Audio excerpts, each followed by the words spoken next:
बातमी बारामतीतून बारामतीत अतिवृष्टीमुळे मोठं नुकसान झालंय।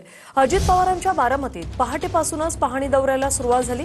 अतिवृष्टीमुळे नीरा डावा कालवा फुटला। मुसळधार पावसामुळे शेतीचंही मोठ्या प्रमाणात नुकसान झालंय। तसंच बारामतीत 3 इमारती खचल्या। साईरंग, ऋषिकेश आणि श्री समर्थ या नावाच्या इमारती खचल्याची माहिती आहे। तडे गेलेल्या इमारतीची अजित पवार यांनी स्वतः पाहणी केली आणि इमारतींचा स्ट्रक्चरल ऑडिट करा अशा सूचना अजितदादांनी अधिकाऱ्यांना दिल्यात। 3 दृश्य पाहतोय। नीरा डावा कालवा फुटला, त्याची दादांकडून पाहणी केली गेली, तर ज्या इमारतींना तडे गेले त्यांचीही पाहणी दादांकडून करण्यात आलेली आहे। आपण पाहतोय की या संपूर्ण भागामध्ये सकाळपासूनच अजितदादांनी प्रशासनाला सूचना दादा आपण एरियात आहे। दादा पंचनाम्याचे आदेश देणार आहेत का आपण का दिलेत?